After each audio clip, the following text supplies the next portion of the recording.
The Lord be with you. and with your A spirit. reading from the Holy Gospel according to Saint Luke. Glory to you, O Lord.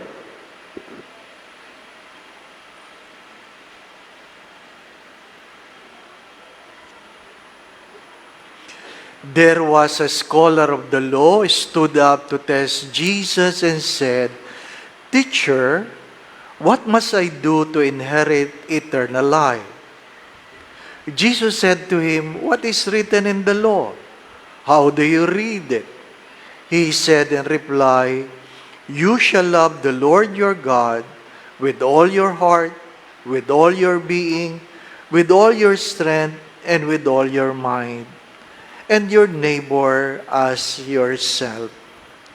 He replied to him, "You have answered correctly. Do this, and you will live."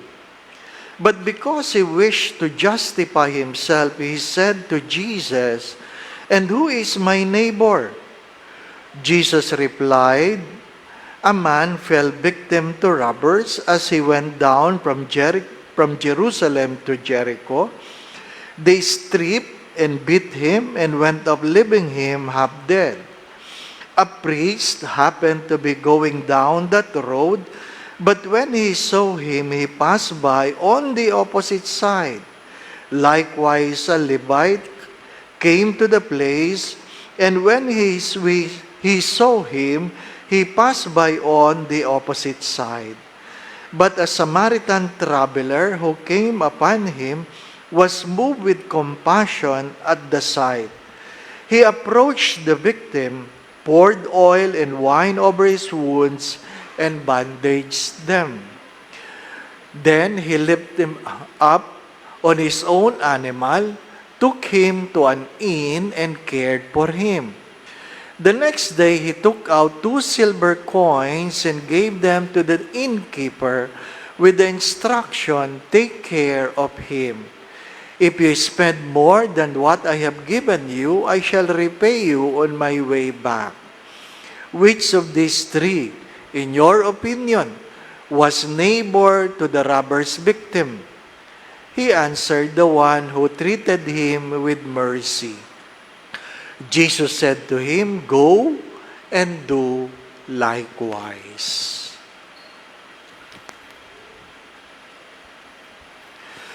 My brothers and sisters, the Gospel of the Lord. Praise to you, Lord Jesus Christ.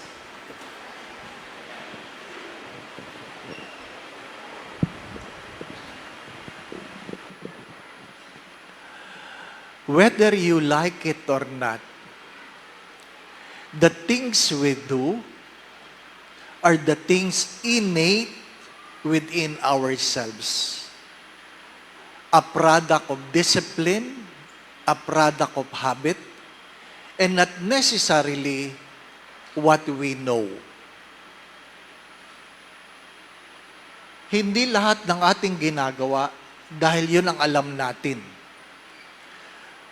Marami sa ating mga ginagawa dahil ay nakasanayan na. Nakasanayan na. Ano ibig ko sabihin? Tinanong ko kahapon, yung mga nangalunya, those who have committed adultery, meron ba sa inyong nagsabing, "Ay, hindi ko po alam na kasalanan yan"? Meron po ba? Yung mga nangodiko nung sila'y nag-aral, nangodiko, who cheated in their class, meron bang nagsasabi, "Hindi ko po alam na kasalanan yung mga odiko"? Meron po ba? Marami sa ating mga pagkakamali ay hindi dahil hindi natin alam. Alam natin. Kaya lang, hindi yun ang nakasanayan.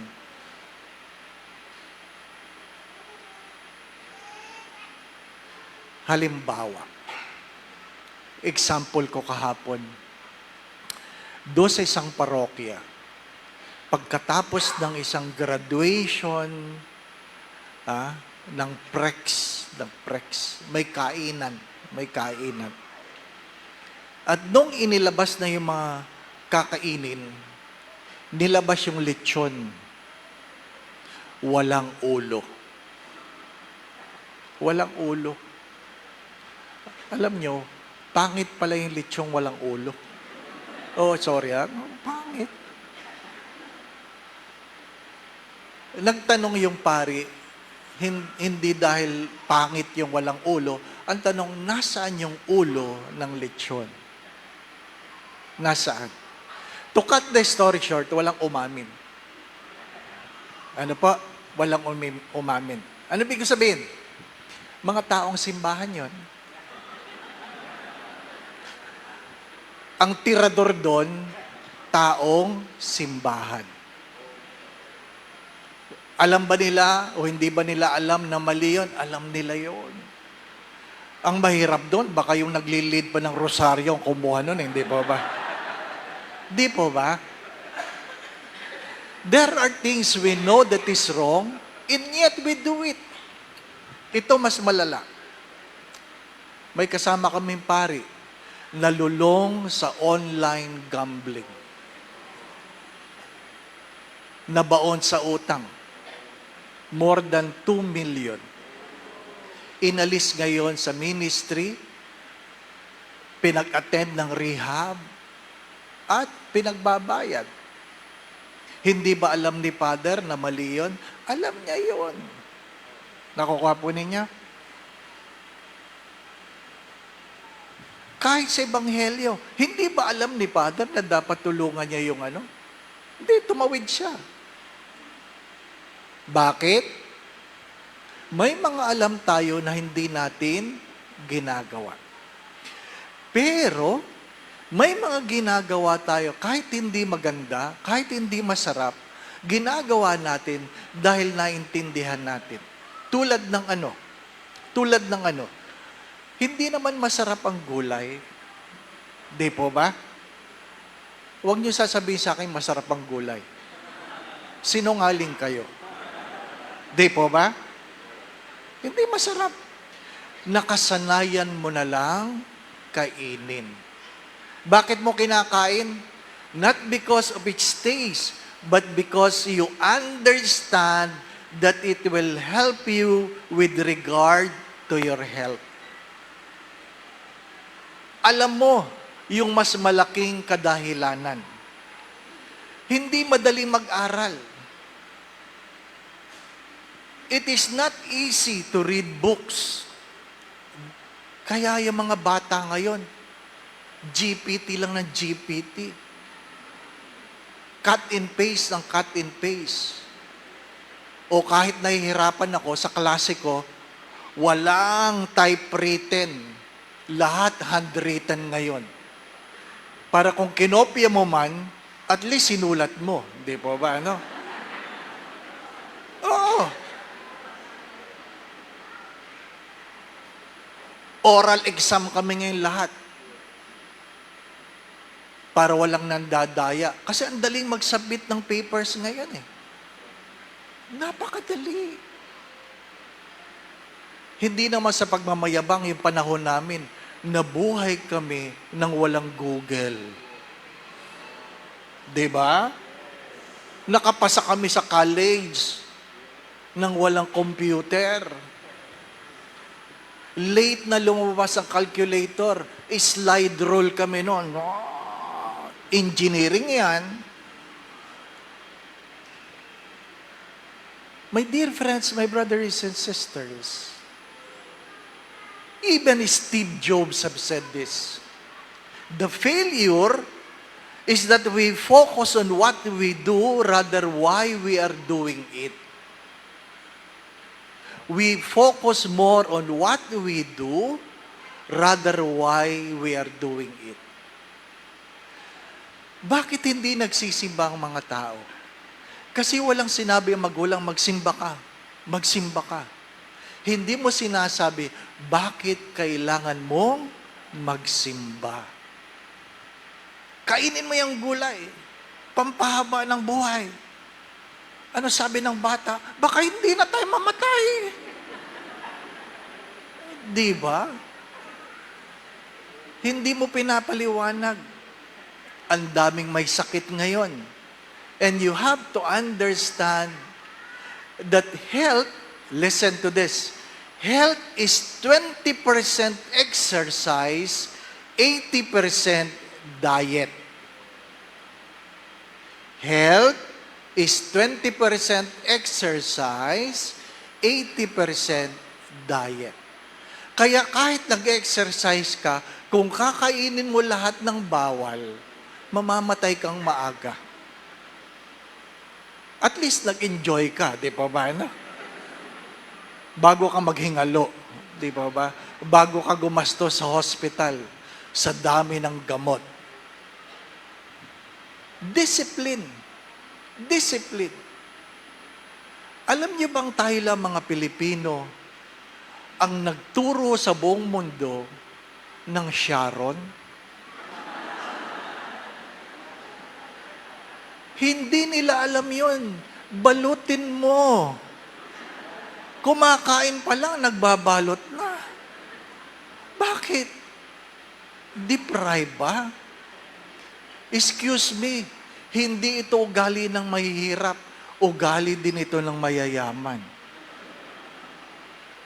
Nag-meeting kami. Sacerdotal anniversary ng isang pari. Hindi ulo ng lechon ang nawala. Buong lechon. Buong lechon.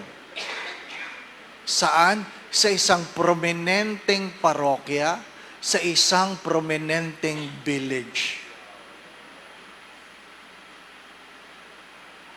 Sinabihan lang siya ng waiter, kinuha po, Father. Sino? Yun pong babae. Saan dinala? Sinagay po sa kotse. Hindi ba alam ni Lola na mali yun? Alam niya yun. Alam niya. Kaya nga, sinasabi ko sa inyo, paulit-ulit ko yung sinasabi, nagbibigay tayo hindi dahil meron tayong sobra, kundi dahil alam natin ang pakiramdam ng walang-wala. What we do comes within, from within, innate. Galing sa kaibuturan ng ating kalooban, kaya natin ginagawa yan. Kaya kahit walang nagbabantay, gagawin mo pa rin. Dahil nakasanayan, dahil alam mo kung bakit. Nakakainggit man, di po ba, ano? Sa Japan, walang basurahan.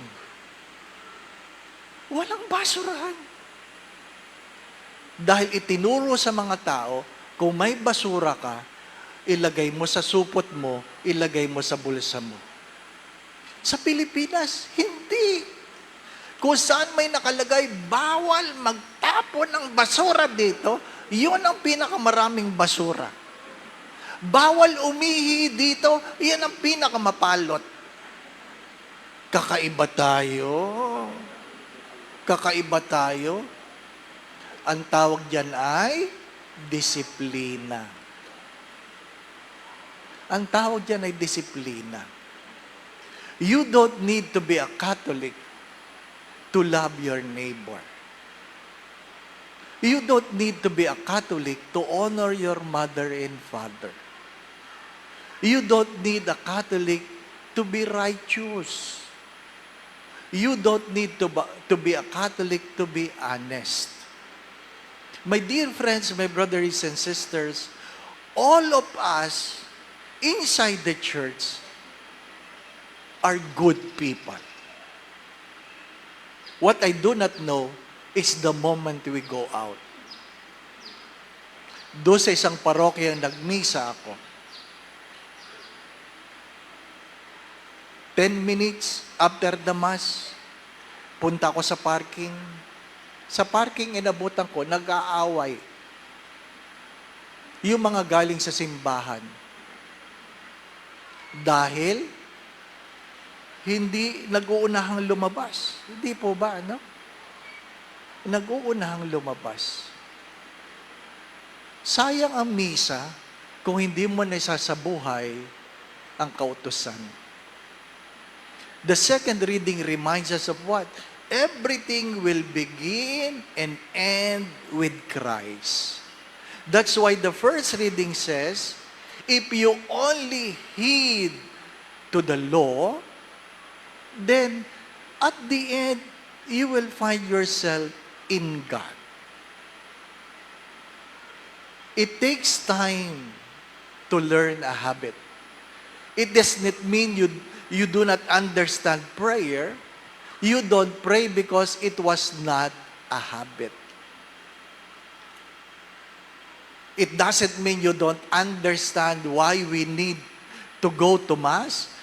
It is simply because it was not a habit. There are things we learn and we need to learn, and we must know the reason why. You must know. Ang problema, madami sa atin hindi natin alam kung bakit natin dapat ginagawa. Ask yourselves. Sa huli, sabi, then do likewise. Do likewise. Gawin mo rin. But likewise can be do and be like among the wise. Be among the wise. Palagi ko yan sinasabi. Yung marurunong, ang matatalino, alam ang tama at mali. Yung marurunong, ginagawa ang tama, iniiwasan ang mali. My dear friends, this is not the time to look at your neighbor, to complain about your siblings, to complain about your parents, nor to complain about your children. This is a time to look into ourselves, examine ourselves, and ask ourselves, why am I doing what am I doing? And second, what fails me to do the things I ought to do. Amen. Going back to what I've said, perhaps you have noticed this.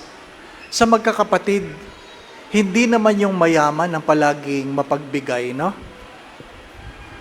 Yun lang na sana'y magbigay. Magandang pagtunan ng pansin ito. Ang ating mga pagkatao ay produkto ng disiplina habang tayo ay lumalaki. That's why we do things not that we know. It is a product of our discipline. Hindi pa huhuli ang lahat. Hindi pa huli ang lahat. We can still develop the discipline of loving God and loving our neighbor. Let us learn from Steve Jobs. You must know why you are doing what you are doing, not simply knowing what to do. The Lord be with you. And with your spirit. And may Almighty God bless you and your family, the Father, the Son, and the Holy Spirit. Amen. The Mass has been offered. We go in peace to love and serve the Lord. Thanks be to God.